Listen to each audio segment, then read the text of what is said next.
नमस्कार दोस्तों, मैं अमरनाथ कुमार। भारत में अचानक से होड़ मच रखी है। सब एक दूसरे से लड़ रहे हैं। एक दूसरे से नहीं लड़ रहे हैं, कुछ लोग लड़ रहे हैं कि मैं हूं भारतवासी और ये है मेरा भारत, मैं किसी और को रहने नहीं दूंगा। एक्चुअल में ये भारत है किसका, इस पे बात करने जा रहा हूं मैं। आज ये कहते हैं कि वो मुस्लिमों को नहीं रहने देंगे, दलितों को नहीं रहने देंगे, सिखों को नहीं रहने देंगे, पिछड़ों को नहीं रहने देंगे और कुछ एक खास वर्ग के लोग यहां रहेंगे। तो ये वास्तव में ये भारत किसका है, इस पे बात करने जा रहे हैं। जो ये पृथ्वी है, पृथ्वी पर एक भारत छोटा सा टुकड़ा, जमीन का एक टुकड़ा। भारत नाम भी नहीं कर सकते, पृथ्वी कह सकते हैं, नाम तो बाद में पड़ा होगा, लोगों ने अलग अलग नाम दिए होंगे, लेकिन एक जमीन का छोटा सा टुकड़ा। और ये टुकड़ा भी कहीं से टूट के आया था, साउथ अफ्रीका और गोंडवाना से आके इधर मिला और हिमालय में जाके जो हिमालय का फॉर्मेशन हुआ, उसके बाद ये यूरोप और इन सब कंट्रियों से मिला। अदरवाइज ये जमीन का टुकड़ा भी कहीं और था। तो बात उठ रही है कि ये भारत है किसका, क्योंकि अभी मैं देख रहा हूं कि लोग पीछे की गलतियों को निकाल रहे हैं। हमारा भारत का संविधान जब बना, जब लागू हुआ 26 जनवरी को 1950 को, तो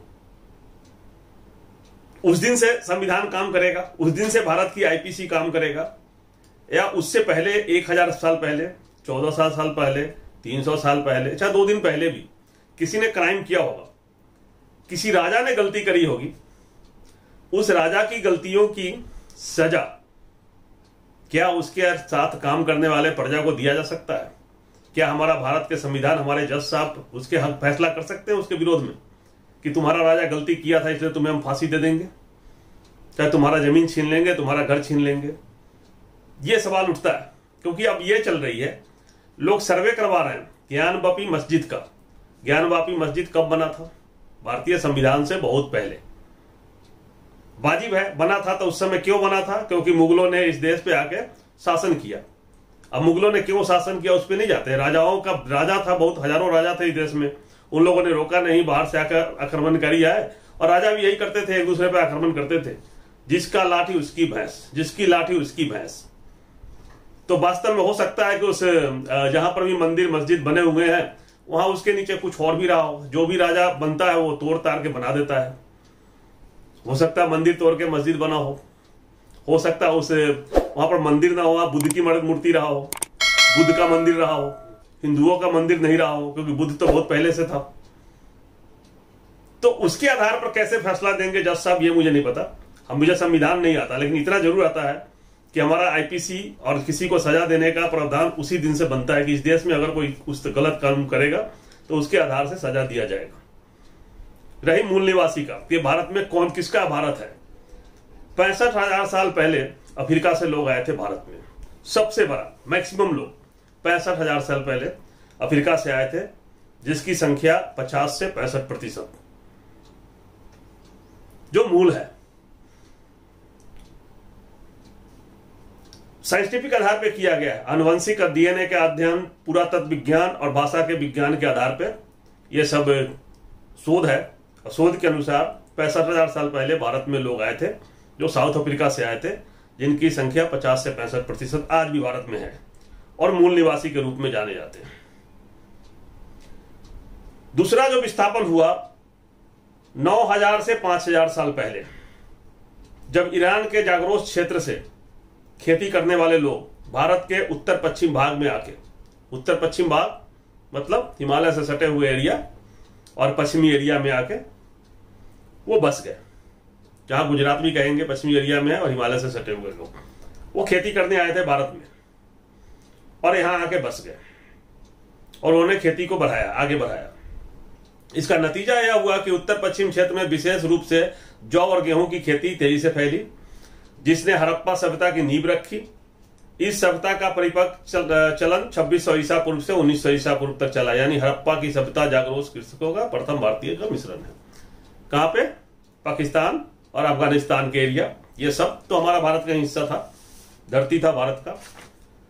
और तीसरा विस्थापन जो हुआ, प्रमुख प्रवासन दक्षिण पूर्व एशिया से 2000 ईसा पूर्व के आसपास हुआ, 2000 से 1000 ईसा पूर्व। उस वक्त यह खेती संबंधी पलायन था जो मुख्य रूप से चीन से शुरू हुआ था। वहीं 2000 और 1000 ईसा पूर्व में के बीच अंतिम और प्रमुख पलायन हुआ जब भारत यूरोपीय भाषा बोलने वाले और खुद को आर्य कहने वाले भारत में आए और उन्होंने आके फिर यहां पर वेद और धर्म ग्रंथ की रचना की जो आर्य आए। उससे पहले लोग रह रहे थे। आर्यों के आने से पहले ऑलरेडी अफ्रीका से लोग आए हुए थे, 60 से 65% लोग रह रहे थे। उसके बाद ये आ गए, ईरान से आ गए खेती करने वाले।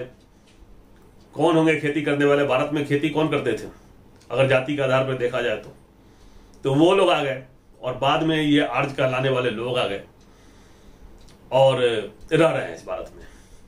लोगों ने फिर धर्म बना दिया और जाति के आधार पर बांट दिया ये आर्य के आने के बाद।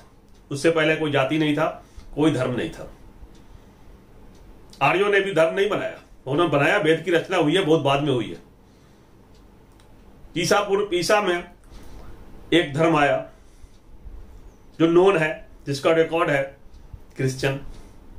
उसके बाद मोहम्मद साहब ने देखा देखी बनाया और उसके बाद सिख का तो धर्म कहेंगे नहीं, उन्होंने तो एक संगठन बनाया था, एक फौज बनाई थी गुरु गोविंद सिंह साहब ने, एक पंथ बनाया गया था गुरु नानक देव जी ने।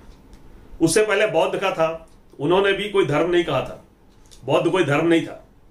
बुद्ध ने कभी नहीं कहा था कि मैं भगवान हूं और बुद्ध ने कभी नहीं कहा था कि भगवान होता है। बुद्ध कहते थे भगवान में विश्वास नहीं करो, कोई भगवान नहीं है, कोई अल्लाह नहीं है, कोई गॉड नहीं है। अल्लाह तो था ही नहीं, लेकिन उनका कहना था कि कोई भगवान, कोई आत्मा नहीं है, भगवान बुद्ध। उनका देखा देखी लोगों ने फिर जैन धर्म बना लिया। तो लोग एक के देख के दूसरा पढ़ते गए, अरे उसका बड़ा पूजा हो रहा है, मैं भी शुरू कर देता हूं, और लोग इस तरह से धर्म बनाते चले गए। धर्म पे हम नहीं जा रहे हैं, मैं ये जा रहा हूं कि लोग जो भी कह रहे हैं कि हम उसको भगा देंगे, इसको भगा देंगे, तो जज साहब को चाहिए कि फैसला करें उस समय से कि भारत का मूल निवासी कौन था और बाद में कौन आया। उन सबको भगा के मूल निवासी को रहने दिया जाए इस धरती पर, मैं यही कहूंगा। अदरवाइज फैसला देने से पहले 4 बार सोचे।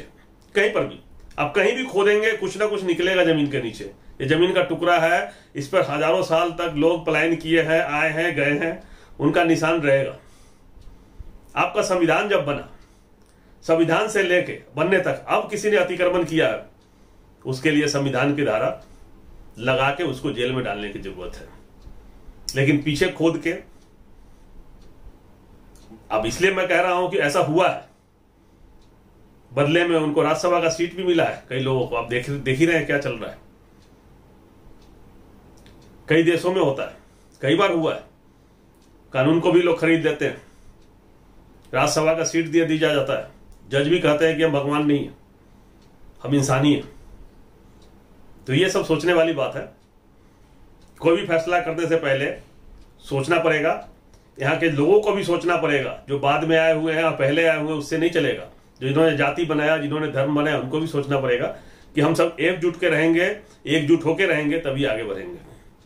अगर अलग अलग करेंगे तो बड़ा मुश्किल होने वाला है आने वाले दिनों में, क्योंकि लोग देख रहे हैं धीरे धीरे जो मूल निवासी है उनके अधिकारों को खत्म किया जा रहा है।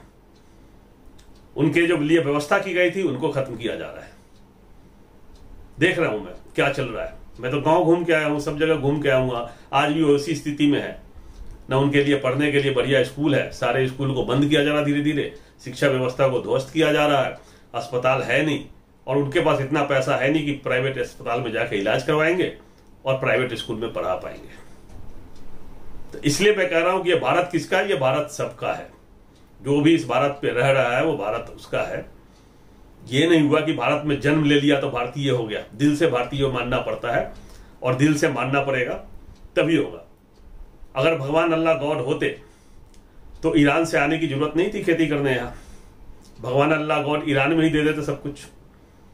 चीन से आने की जरूरत नहीं थी, अफ्रीका से आने की जरूरत नहीं थी लोगों को इस धरती पे। किसी का धरती किसी का था ही नहीं, किसी का बाप का तो था नहीं। पूरा धरती तो सबके लिए है। धरती को माता कहा गया इसीलिए कि सबको शरण देती है।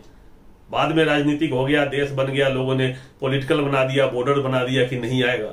वरना जानवरों की तरह घूमते थे कबीलों में हम लोग, जैसे जानवर घास चरने के लिए जंगलों में घूमते हैं। एरिया मार्किंग उनको भी होती है।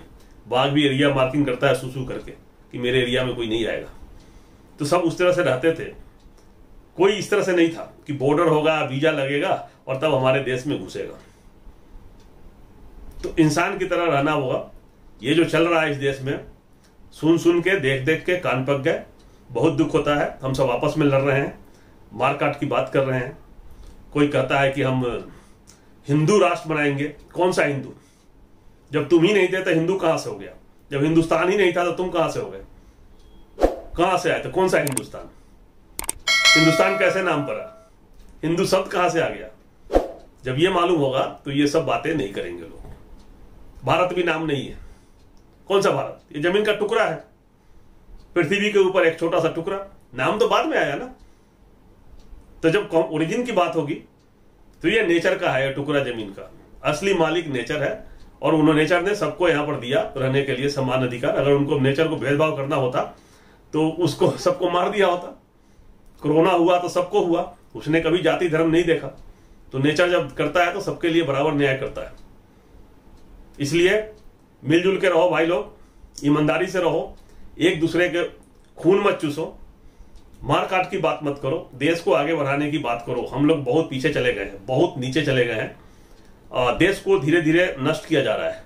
कुछ लोग नष्ट करके चले भी जाएंगे, मरना निश्चित है, लोग मर भी जाएंगे, देश बर्बाद हो जाएगा। हमारे लिए कुछ नहीं बचेगा, हमारे बच्चों के लिए कुछ नहीं बचेगा। वीडियो शेयर करें, चैनल सब्सक्राइब करें, बेल आइकन प्रेस करके रखें, जिससे आने वाले वीडियो का अपडेट मिलता रहे। जय हिंद, जय भारत।